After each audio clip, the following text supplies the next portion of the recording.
Halo, apa kabar Anda saat ini? Semoga Anda sehat walafiat. Mari kita simak beberapa pertanyaan ini. Pernahkah Anda merasa bahwa teman atau rekan kerja Anda memanfaatkan Anda karena Anda selalu ramah dan membantu?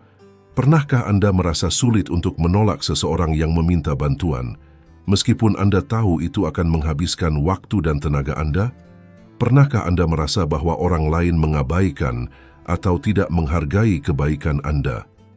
Pernahkah Anda merasa terbebani oleh harapan orang lain bahwa Anda akan selalu baik dan membantu, bahkan ketika itu merugikan Anda sendiri?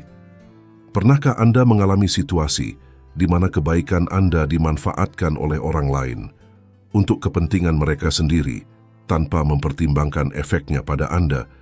Pernahkah Anda merasa kebaikan yang Anda berikan justru membawamu pada masalah yang besar? Jika jawaban dari salah satu pertanyaan tadi adalah iya, itu dipastikan bahwa kebaikan yang kita berikan tidak selalu membawa kebaikan pada diri kita sendiri. Masalah itu muncul karena kebaikan yang kita berikan adalah kebaikan tanpa batasan.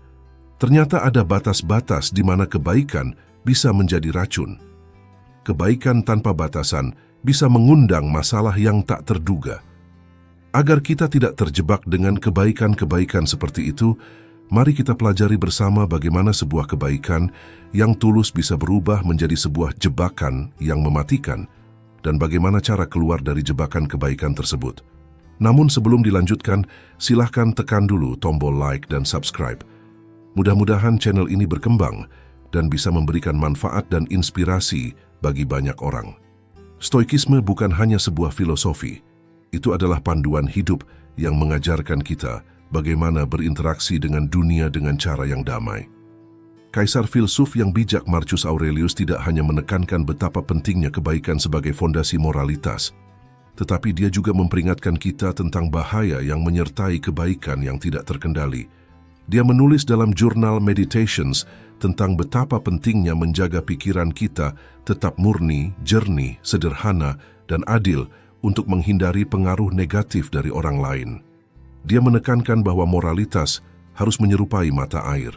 Ia tetap mengalir dan membersihkan dirinya sendiri meskipun ada yang mencemarinya. Jika Anda melakukan kebaikan tanpa batas, Anda dapat dimanfaatkan, diabaikan, atau bahkan merugikan diri sendiri. Marcus Aurelius mengingatkan kita untuk melihat sisi kemanusiaan pada setiap individu, bahkan mereka yang menyakiti atau berperilaku kasar terhadap kita, dengan menyatakan bahwa kita semua hadir di dunia ini untuk saling mendukung. Namun, dia juga menekankan pentingnya berhati-hati agar kebaikan kita tidak dimanfaatkan. Kita harus berusaha untuk menjadi seperti mata air yang terus mengalir, selalu mandiri, serta memelihara kebaikan, kesederhanaan, dan moralitas kita. Dalam dunia yang serba cepat dan terhubung ini, kebaikan seringkali dianggap sebagai kelemahan. Di era media sosial, di mana setiap tindakan dapat dibagikan dan dinilai, kebaikan tanpa syarat dapat dimanfaatkan oleh orang lain untuk membangun citra mereka sendiri, seringkali dengan mengorbankan dirimu. Anda dapat menghabiskan banyak sumber daya, waktu, bahkan emosi secara terus-menerus. Apa sebenarnya yang terjadi? Anda mulai dipandang rendah oleh orang lain. Mereka mungkin mengira Anda mudah ditipu, dan kebaikanmu yang tanpa syarat bisa memberi mereka alasan untuk tidak bertanggung jawab atas apa yang mereka lakukan. Misalnya, Anda mungkin selalu siap membantu rekan kerja di tempat kerja. Namun, mereka yang paling bersuara tentang pekerjaan mereka mendapatkan penghargaan ketika tiba saatnya untuk promosi atau pengakuan. Atau, dalam hubungan pribadi, Anda mungkin selalu ada untuk mendengarkan dan mendukung, tetapi Anda menemukan dirimu sendirian ketika Anda membutuhkan bahu untuk bersandar. Stoikisme mengajarkan kita untuk berbuat baik, tetapi juga harus bisa menghindari eksploitasi kebaikan kita. Kekuatan dan pilihan harus membawa kebaikan, bukan keharusan atau keinginan untuk diterima. Dengan memahami dan menerapkan prinsip-prinsip ini, kita dapat menjaga kebaikan kita agar tetap murni dan efektif tanpa membuat kebaikan kita sendiri menjadi korbannya. Stoikisme bukan hanya tentang menghadapi kesulitan dengan berani, tetapi juga tentang memahami dan menerapkan batasan yang sehat dalam kehidupan sehari-hari. Mari kita simak 4 prinsip dan pendekatan strategis untuk mengatasi masalah ini. 1. Kenali batasan-batasan kebaikan. Dalam dunia yang saling terhubung ini, kita sering terperangkap dalam siklus memberi tanpa henti. Contohnya, di tempat kerja, kamu mungkin merasa perlu untuk selalu tersedia dan siap menjawab email di luar jam kerja, atau mengambil tugas tambahan untuk membantu rekan kerja. Meskipun niatmu baik, hal ini bisa menyebabkan kelelahan dan stres berlebihan. Stoikisme mengajarkan kita untuk menyadari dan menghormati batasan pribadi. Ini bukan soal egoisme, tetapi menjaga keseimbangan antara memberi dan menerima.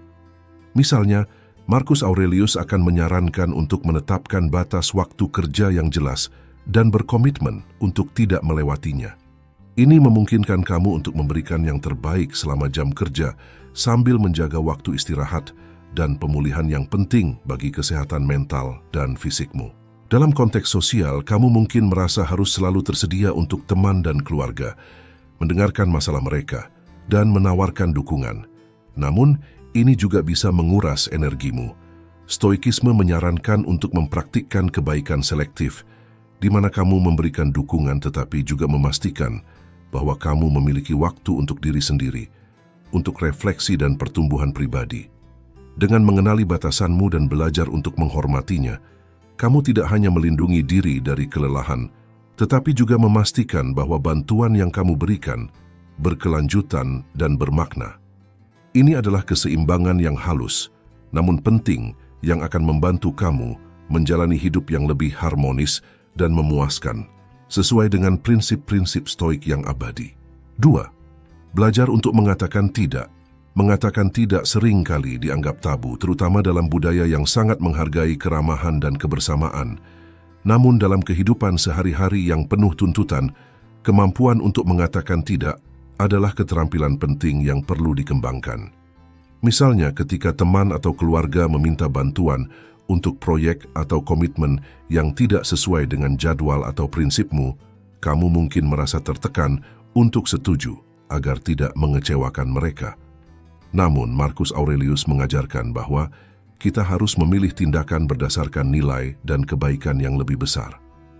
Dalam konteks modern, ini bisa berarti memprioritaskan kesehatan dan kesejahteraanmu sendiri, sehingga kamu dapat lebih siap dan efektif dalam hal-hal yang benar-benar penting bagimu.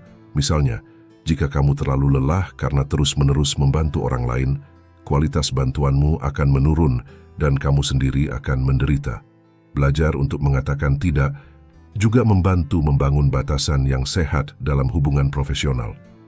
Di tempat kerja, mungkin ada tekanan untuk mengambil lebih banyak tugas daripada yang bisa kamu tangani.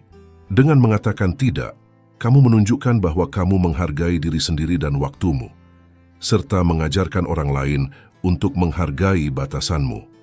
Mengatakan tidak bukan berarti kamu tidak peduli, tetapi menunjukkan bahwa kamu membuat pilihan yang bijak tentang kapan dan di mana kamu memberikan. Ini memungkinkan kamu untuk memberikan kebaikan dengan cara yang lebih bermakna dan berdampak, sesuai dengan prinsip-prinsip stoik yang menghargai kebijaksanaan dan pengendalian diri. Dengan demikian, kamu tidak hanya membantu diri sendiri, tetapi juga memberikan contoh yang baik bagi orang lain tentang pentingnya menjaga keseimbangan dalam kehidupan. 3. Ingatlah bahwa kebaikanmu adalah hadiah, bukan kewajiban. Dalam masyarakat yang sering menilai seseorang berdasarkan kontribusi mereka, mudah merasa bahwa kebaikan adalah sebuah kewajiban. Contohnya, di media sosial kita sering melihat orang-orang yang terus-menerus berbagi dan memberi, baik dalam bentuk materi atau dukungan emosional. Hal ini dapat menciptakan tekanan untuk selalu memberikan agar dianggap berharga atau relevan. Namun, stoikisme mengajarkan bahwa kebaikan sejati berasal dari hati, bukan dari rasa kewajiban atau tekanan eksternal. Marcus Aurelius menekankan pentingnya melakukan tindakan baik karena itu adalah pilihan yang benar, bukan karena mencari pengakuan atau balasan. Dalam konteks saat ini berarti memberikan bantuan atau dukungan ketika kamu merasa itu adalah hal yang tepat untuk dilakukan, bukan karena terpaksa oleh harapan orang lain. Misalnya, Jika seorang teman meminta bantuan finansial atau emosional, pertimbangkan apakah kamu benar-benar ingin dan mampu memberikannya. Jika iya, lakukan dengan hati yang tulus. Jika tidak, jangan ragu untuk menjelaskan situasimu dan menawarkan bentuk dukungan lain yang lebih sesuai dengan kemampuanmu. Dengan memberikan karena kamu ingin berbagi kebaikan, tindakanmu menjadi lebih bermakna dan memuaskan. Kamu akan merasa lebih terhubung dengan nilai-nilaimu sendiri dan dengan penerima kebaikanmu. Ini menciptakan hubungan yang lebih autentik dan memperkuat rasa kepuasan batin yang kamu dapatkan dari berbuat baik, yang merupakan inti dari stoikisme. Kebahagiaan menurut stoikisme. Ingatlah bahwa kebaikanmu adalah hadiah yang kamu pilih untuk berikan, bukan kewajiban yang harus kamu penuhi. Ini akan membantu kamu menjaga integritas diri dan memastikan bahwa setiap tindakan kebaikan yang kamu lakukan adalah ekspresi sejati dari siapa kamu dan apa yang kamu percayai. 4. Jangan lupa untuk berbaik hati kepada diri sendiri. Dalam rutinitas sehari-hari, kita sering lupa bahwa memperlakukan diri sendiri dengan baik adalah dasar dari semua kebaikan yang kita berikan kepada orang lain. Misalnya, dalam mengejar karir atau tanggung jawab sosial, kita mungkin terus-menerus memberikan energi hingga merasa kosong dan kelelahan. Situasi ini umum terjadi di zaman sekarang, di mana tuntutan untuk sukses dan produktif bisa mengorbankan kesejahteraan pribadi kita. Stoikisme mengajarkan kita untuk mencintai diri sendiri dengan cara yang sehat. Marcus Aurelius dalam tulisannya sering merefleksikan pentingnya perawatan diri dan pemahaman diri. Dia menyarankan agar kita mengambil waktu untuk merenung dan berkomunikasi dengan diri sendiri untuk memahami apa yang benar-benar penting bagi kita. Dalam konteks modern, ini bisa berarti mengambil waktu dari media sosial, pekerjaan, atau interaksi sosial untuk hanya bersama diri sendiri. Ini bisa melibatkan aktivitas seperti meditasi, berjalan di alam, atau hanya duduk dalam kesunyian. Anak zaman sekarang menyebutnya healing atau me time. Ini bukan hanya tentang self-care dalam bentuk sederhana, tetapi juga tentang membangun ketahanan dan kekuatan batin yang akan membantumu menjadi lebih efektif dalam memberikan kepada orang lain. Dengan mengambil waktu untuk diri sendiri, kamu tidak hanya memulihkan energi, tetapi juga memperdalam pemahaman tentang siapa kamu dan apa yang kamu nilai.